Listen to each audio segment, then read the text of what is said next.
Hey, Pepin. Yo, yo. I've been thinking a lot lately about you. Me? Really? Yeah, you.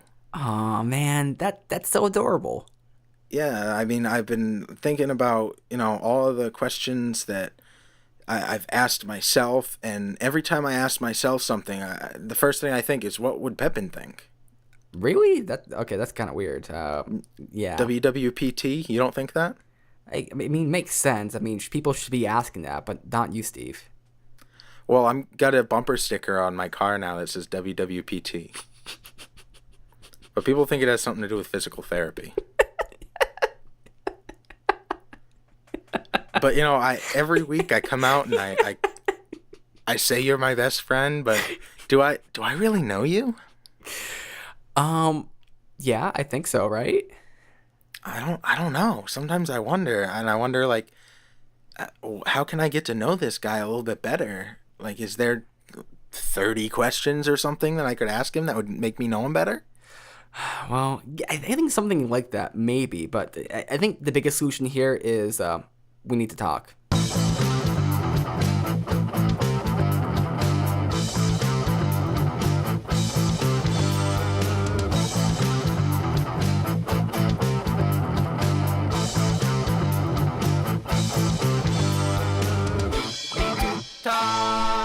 Welcome back. So glad you guys could join us. I am here once again with my best friend, question mark? Nathan Pepin. How's it going, Pepin? Yo, yo, going well, and I'm here with my best friend, for certain, no question mark, Steven Meader. Oh, man. Your middle We name got is some- James. Did you know We got that? some love here. So much love. But, I really have been thinking, how can I get to know Nathan Pepin a little bit better? And I don't think I'm the only one. I think everybody wants to know Nathan Pepin a little better. I think Nathan Pepin wants to know Nathan Pepin a little bit better. I think we're using the word Nathan Pepin. Actually, that's two words. The words Nathan Pepin a little bit too much here. Well, that may be true, but regardless, it's two of my favorite words paired together. A lot of people WNNP. like cellar door, hopeless, romantic. For me, Nathan Pepin. That's it. I like it. I like it. I am the center of attention right now. This is You horrifying. are indeed. So I've done what I often do when I have questions about the intricacies and delicate nature of life, and I don't know where to turn. I type it into Google. Why is my poo brown? Well, that's a great question. I don't know the answer, but I'm sure Google does. Or are you saying that's something that you've asked Google? It's one of the most common things people like type. Well, why is my poo green? Rather, it's like if you type in that into Google, the like auto predict thing will say like green, blue, purple, aquamarine. Because of something you ate is always the answer. Or lupus. It's never lupus. So I typed it into Google. I think it was questions to ask your best friend. And I've come across an article from HelloGiggles.com. 30 questions to ask your best friend. And has a picture of two ladies with their hair over their top lip as if they have mustaches. This was written on August 2nd, 2016, so only a couple of years ago, almost to the day. Today's the 18th, so I guess it's a little far off, but as far as a 365 calendar goes, pretty close. And it was written by Gina Weinstein, and I believe I'm pronouncing that right. I'm not sure. It's Yiddish, I think. That was pretty impressive, though. I mean, I would believe it. Well, fair enough. And it was posted at 5:30 a.m., so this is something that was really weighing on her mind as well, clearly, for her to post it that early. Now, I'll just real quickly run through what she says in the prologue here. This was actually written on Friendship Day. Happy Friendship Day, everyone. Every year on the first Sunday in August, we celebrate bestiehood. Not that we don't celebrate it all year round. Here's the thing. Best friends are, well, the best. They check to see if you have dirt on your butt after sitting on the ground. They let you borrow that awesome dress. I know you've done that for me, Nate. They email you pictures of cute baby animals to make your day less boring or stressful. They're also really cool, amazing people who you should always strive to get to know even better than you already do. What are your thoughts, Nathan? Does this hit home with you? I guess. I mean, it sounds a little more female oriented, but I'm down. She says, I know a lot of us are in that weird stage of adulthood where we find ourselves having less and less time for friends. We have jobs, partners, cats. I mean, life is just hectic. However, that doesn't mean your relationship with your bestie has to fade. There are ways of deepening and strengthening that bond I hold so dearly, Nathan Pepin, and no, you don't have to go on a road trip to Ohio or chip in on a timeshare. Simply ask your best friend some questions about herself.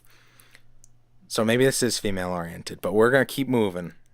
Sure, you talk about everything, but do you know what her first crush or what type of bird she'd choose to be? Trust us, it matters. The following questions will spark some new, ridiculous, wonderful, deep, and deeply goofy conversations with your bestie. And then it's 30 questions. Ooh. Are you prepared, Nathan, to get to know me a little better and for me to get to know you a little better? Are you ready to be honest and bear your true self in 30 of the most personal, thought-provoking, giggle-inducing questions of the 21st century? See, I think the main flaw in this entire idea is that maybe I don't know who I am myself. And if I don't know who I am, how can you know me? Wow. Wow, Nate, we haven't even gotten to the questions yet, and I'm already impressed by you. I think that's a really good point, but I think in answering the questions, in digging within yourself and finding the answers, maybe you'll learn just as much about yourself as I'll get the opportunity to learn. So this is like I'm exploring your mind, you're exploring my mind, but we're exploring each other together. Exactly. It's consensual mental exploration. Yes, let's rub our brains together and see what happens. Let's rub our brains together and see what comes up. Number 1, who are your top 3 lady heroes?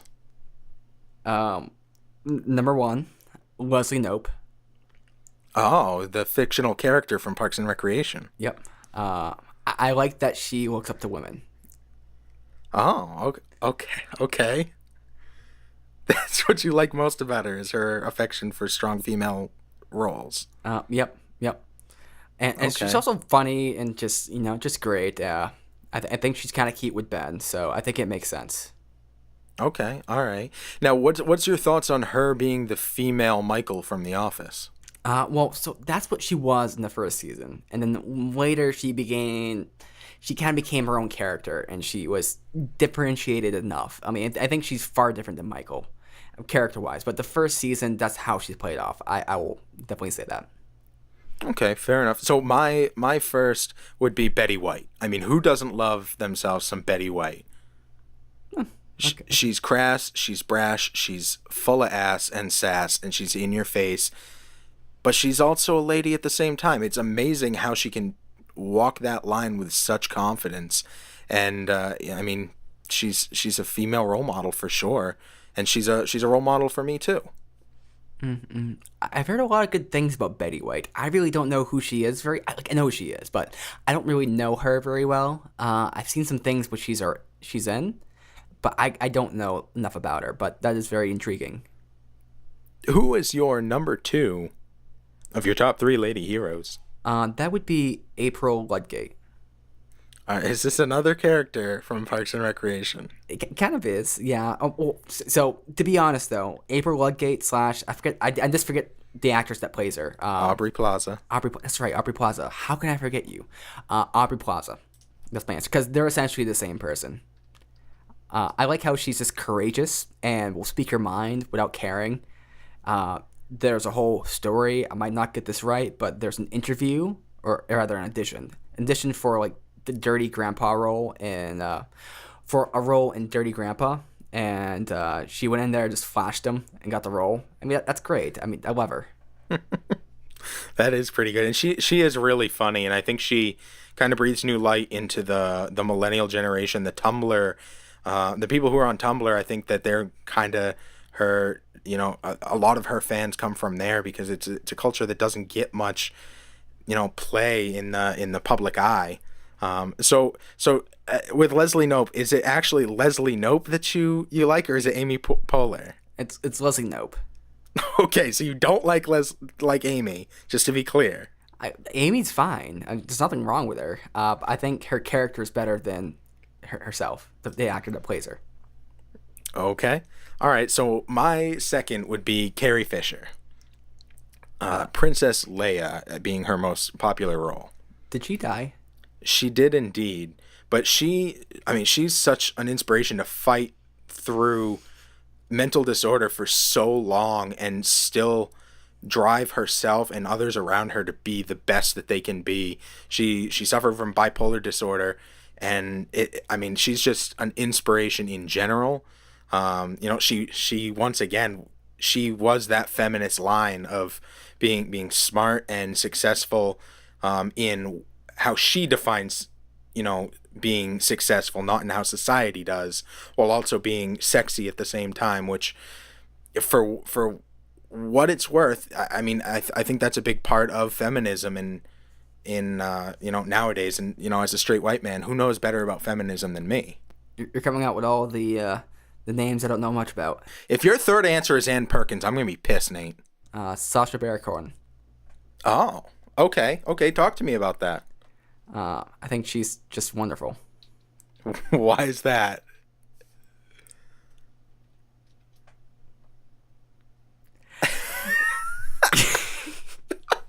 We're not going to allude to the fact that that's a man, Nathan. Just tell me why. I thought you were going to call me on that, but you didn't, so I'm caught off guard. I don't know how to play this. That's, just to be clear, that's Bruno, right? Yeah, Borat too. Okay, Borat, yeah. Okay. You want to give me a real answer? Yes, I'll give you the real answer now. So the real answer, and this is not going to be a very popular answer, but it's an answer I like, though, is I'm going to say Ayn Rand.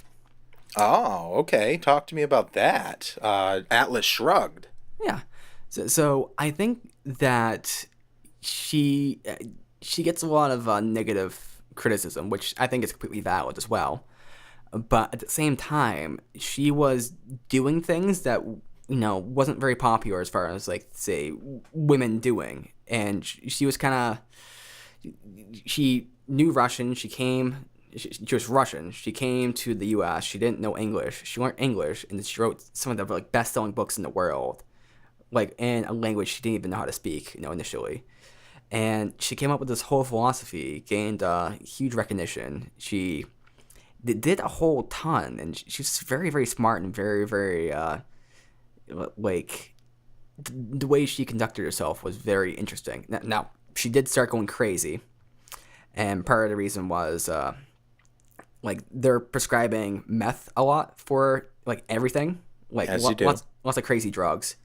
And she had some issues growing up, of course, because coming from Russia over there, or Soviet Union, as it would be called. And so she definitely grew into all these issues, and people can talk about her philosophy and how it's terrible or great or whatever.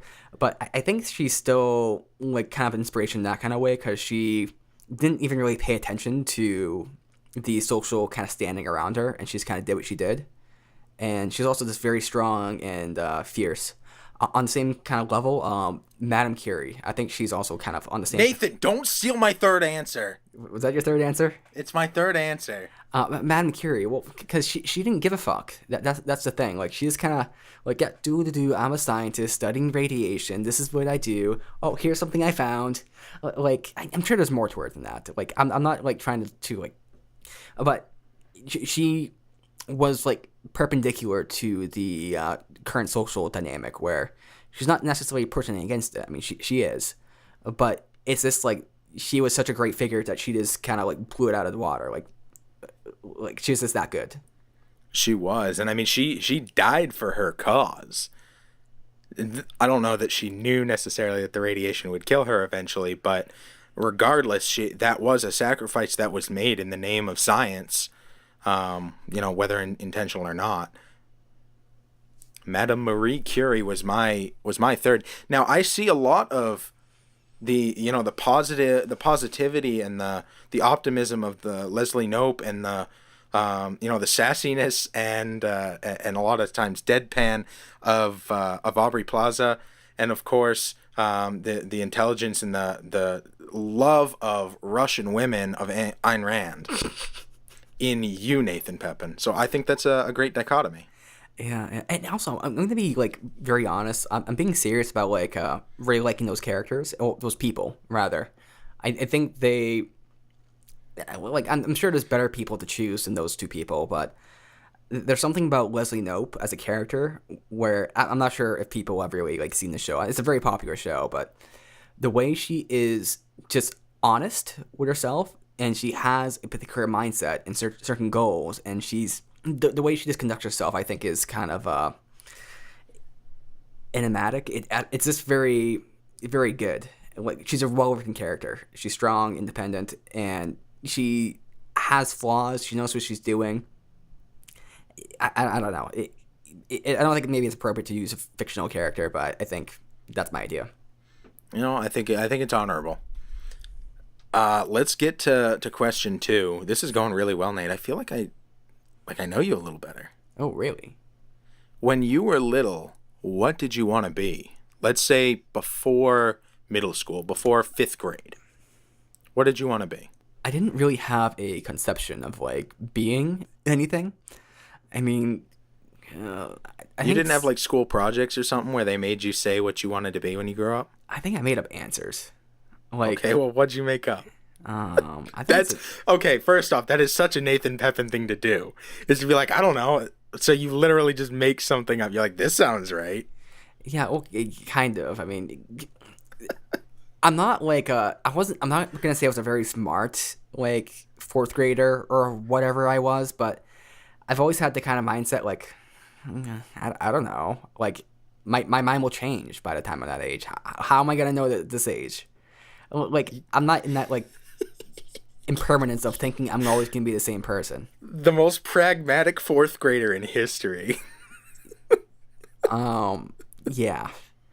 I think I probably said a scientist because that seemed kind of cool, or yeah, a scientist. I think it's what I would choose, and I think I found that to be not necessarily what I wanted to do, but something I would enjoy doing because I like the science stuff in classes.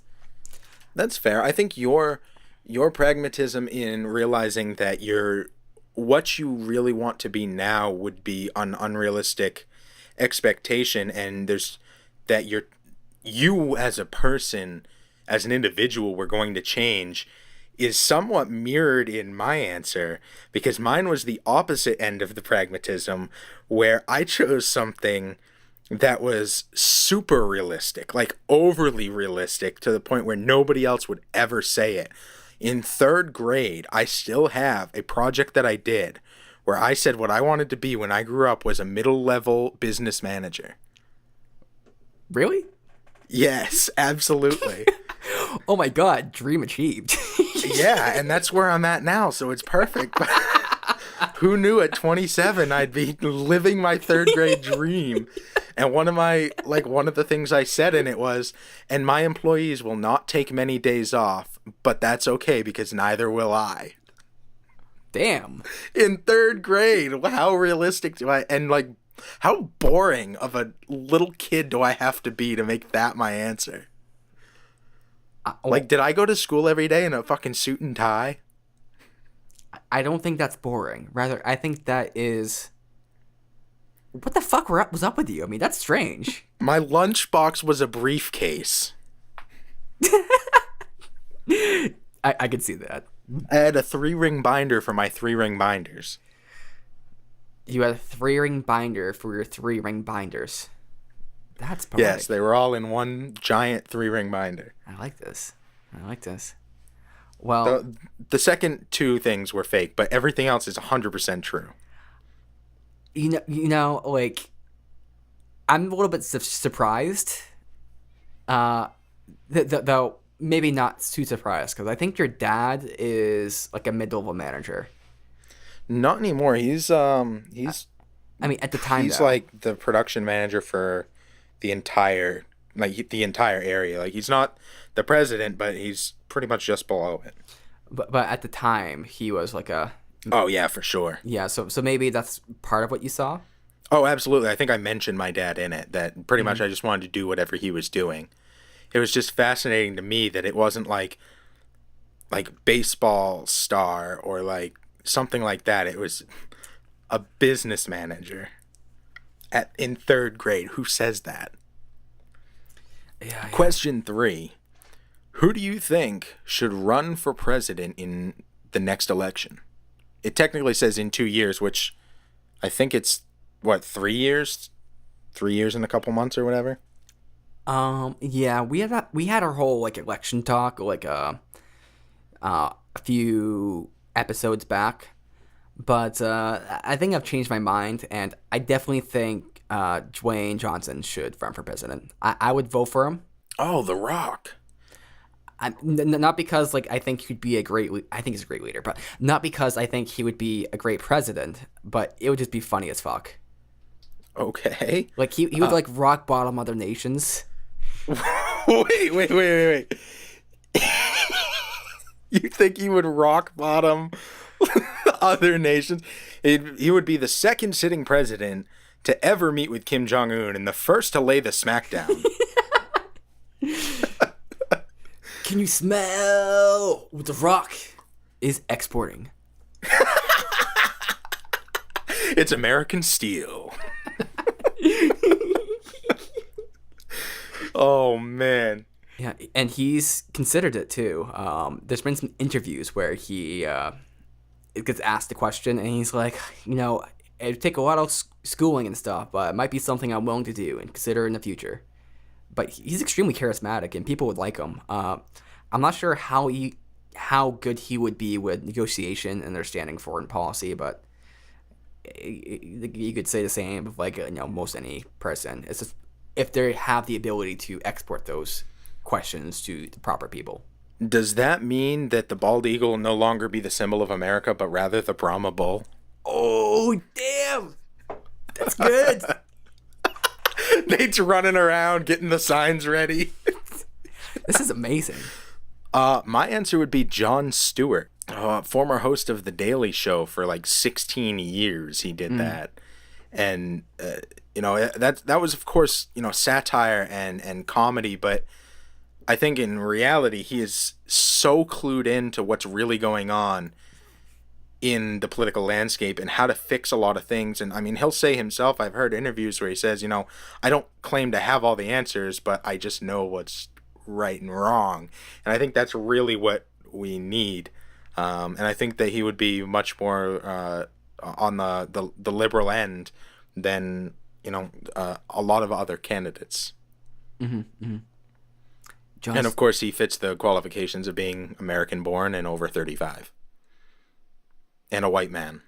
I definitely think a lot of people would go for him because he's pretty popular, and he kind of fits the center kind of left kind of demographic. I think you have to have a lot of ties though in that world. So I'm not sure. I mean, I'm sure he has some at this point, but I don't know if he has enough that he could garner the support. But I think what you said is true, that Trump kind of changed everything, and now anybody can be president. Yeah, I'm not sure if Dwayne Johnson wouldn't survive as president, but I don't think Jon Stewart could survive. He's very good at making fun of things. Wait. Why wouldn't he survive as president? Is Stone Cold coming back? What is the best book you've read so far this year? I don't read. You don't read. You haven't read any books. Can we open this up to what? Wait. What about reading an audiobook? Yeah, I guess. Game of Thrones, book 1. Oh, you read that this year? Yeah, you got, I guess, close enough. Okay. All right, fair enough. I read, I guess technically it was a reread, Waiting for the Barbarians. You remember that one? No, what's that about? It was in honors class. We originally read it. It was John Coetzee. John Coetzee wrote it. It was remember, it was like a magistrate, and he like goes around, and then there's barbarians, and the empire wants to lock everything down, so they come into his town and like take things over, and then he's hiding this female barbarian, and then he has to bring her back, and I think he dies or whatever. I It don't. was it was like really good and compelling, and it was interesting to see the dynamics between the true power that the Empire had over everything, and the magistrate who had this little bit of power and abused it, and then found what the abuse was really like when the Empire took over, and then tried to give back, but all the while was still being this dominant, disgusting force at the same time. I think it just, he thought he was doing what's right, and he was still being abusive, and it kind of shows a lot of the mentality that toxic masculinity and humankind in general, but especially from the patriarchy, tend to have, that we don't even necessarily realize is going on. Okay. So I don't think I was in the class. Oh, That, fair. It might have been that one. like second or third year or something. Yeah, because I'm not recalling that at all. I mean, I didn't read the books in the honors class in anyway, but I usually Sparks notes them, and I don't remember anything about that. But Okay. How about the best book you've ever read? Slaughterhouse-5. Really? Yeah. And that was one with like time travel and aliens and stuff? Yeah. I thought it was well done. Also, 1984 was pretty good. Yeah, that might have been my answer. What did you like about pick one of those. What did you like about it the most, and what did you kind of glean from it? I'm gonna go with both. I'm not gonna. So with Slaughterhouse-5, there is like a tone to it where it's the tone is a tone that's hard to get because I know people struggle with that book a lot, but I just kind of instinctively got what the book was telling me, and it was intriguing. I think it's got like a comedic, dark, kind of like this is real kind of tone, but also like things are crazy and none of this is real Okay. at the same time. Yeah. So it's like it keeps you guessing whether is this real, is this not, but for the main character it is real regardless of what the truth is. Yeah, I think. Yeah, we'll say that. Is it like the twisted Alice in Wonderland for PTSD patients? I would say it's like a roller coaster ride. It's like you ever have like a dream, like a crazy dream where you don't quite know, like the dream makes no sense. Like things are just happening. Like what the fuck is this? But you kind of understand what's happening in the dream. Like you understand where the plot's going and the kind of the tone is taken. Yeah. It's like that where like the plot has all these weird aspects to it and may not quite make sense, but you kind of understand it from like the dream perspective, like from the observer perspective. Okay. All right. No, I really like that answer. 1984, I like. It's also the same kind of thing where it's like a lot of books that don't really resonate with me very much. Like I don't really connect with them or understand them that well. It's like a frame of mind I'm not used to taking. Whereas 1984, I kind of understood it. I mean, there's many things I don't understand about the book, so that let's be clear with that. But it's like what the book was doing and where it was going and the things that's happening. Like I never really studied any of that, but it all kind of made sense to me. And maybe it's because it's been copied in media and such. But it's like the book just kind of made sense, especially the whole like was it war is peace, truth or what, I don't know, all these different little things. It's been too long. Yeah, I think it's I remember 1984 was really good, and so was Brave New World. In that I think Brave New World touched home with me in a lot of different ways too. But they're both dystopian future, machines control things, type of and fighting against that type of novels, and I think I like both of those novels quite a bit. Yeah. Oh, I'm gonna add two more here. Or Brave New World. I definitely agree with that. What the novel was trying to do, I don't think a lot of people really understood in our classes because we read that in high school, and some of the stuff in there, like people found it to be horrifying. Like this is a dystopian universe, but I felt like it's more like an imagination. Like this is just the society we're in. Like stop trying to judge it. Is this kind of we're just in this society and this is how it works. And certain weird things like the kids having sex and stuff. Like that's definitely very strange. I But don't think they had sex. I think they were encouraged to explore anatomy and sexuality. I don't know that it explicitly said they were having sex, but I do remember them talking about like seeing each other naked and being able to touch each other. I thought there was a whole thing about the kids having a giant orgy, or maybe I'm I not. don't. That wasn't the kids. I think that was just the people. That was part of like the you're heavily encouraged to not be with one partner, and the orgy was kind of a way to, express your sexualism without needing to actually have any physical or emotional ties with anybody. Hmm. I don't think that was the kids. I could be wrong. It's been, God, I don't know how I can say 10, 15 years, but It's that also does not possible. I seem. mean, teenagers as well, because I'm not. Because now I'm trying to like recall, and yeah, we're in the same position. Yeah, I think a lot of what both of those had was, control over, your social life, your control over like your individualism, and I think that's what a lot of people had outrage against because our society is based so heavily on our individualism, and that's kind of what these novels were taking away from people in creating what we might see as robots, creating, one generic thing that we don't necessarily have control over ourselves. I think that's what a lot of people were scared of, and but I think it's really fascinating that you didn't necessarily take it that way. Instead, you tried to look at it from a completely objective point of view of, well, they just have a different society. Like, I'm sure they would think that what our society is fucked up. But the guy coming in and not knowing what the society was like and being like horrified, and in the end, spoilers. But another book that was kind of the same way was Catcher in the Rye.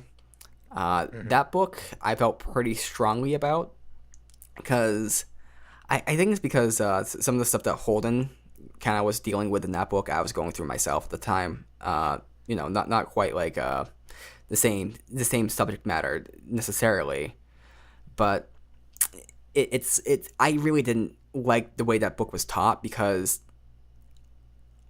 I'm not like the greatest with like interpreting books back then. Like I'm much better now. I'm very good at interpreting like what people are trying to do.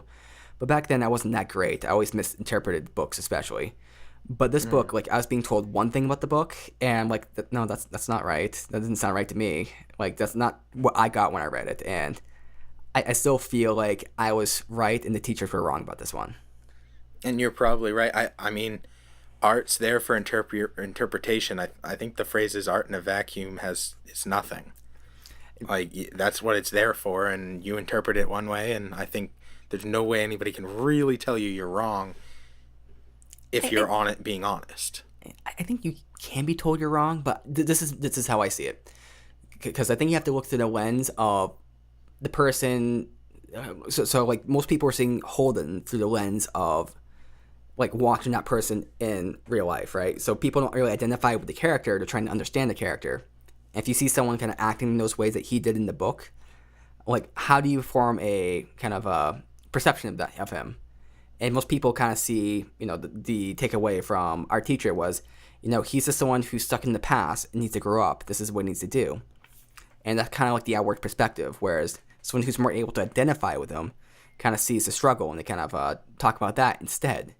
So I think that's kind of the thing there. It's not exactly right or wrong answer, but rather the perception of the character and the nuance inside. Yeah, I mean, I guess there can be some sort of an objective answer of artist original intent, but I don't think that discludes the fact that this is what it means to me being valid. Mm. Especially if it's thought provoking, like your answer was, and for a teacher to be like, no, like I personally have never come across that, and I was amazed when you told me that, and I don't understand how a teacher can be like, no, that's not right. Like, oh, well, yeah, it is. Like, that's what it means to you, and honestly, it might have even been artist intent. And actually, the one thing that the teacher did bring up about that was, so the main character's name is Holden, and it's kind of like play on words for like hold on, and I think that's what we all need to do, like until we get to this next episode. Hold on, we're gonna answer more questions, and it'll be great, right? I feel a heck of a lot closer to you, Nate, and I think that I understand myself a little better. But more importantly to me is I understand you a hell of a lot better, and I can't wait to get through more of these questions. We're only on question 4. We're gonna shoot for 15, but we'll see where we land. Maybe 2 or 3 episodes here. If you have not gotten enough of learning about Pepin and Meader, check us out on our website, wnttpodcast.com, on our Facebook at We Need to Talk Show, or on Twitter, WNTT1. Where, we've plugged our Patreon for a long time. I'm not going to even... Don't donate to our Patreon this week. If you can do one thing for us, just tell somebody you know about podcasts and mention our show. And get them listening to podcasts. Get them listening to We Need to Talk. And then you're going to have another thing to talk to your friends about. And you'll get to know them, just like Nate and I are getting to know each other right now. Mm-hmm. Exactly. So until next time, Nate.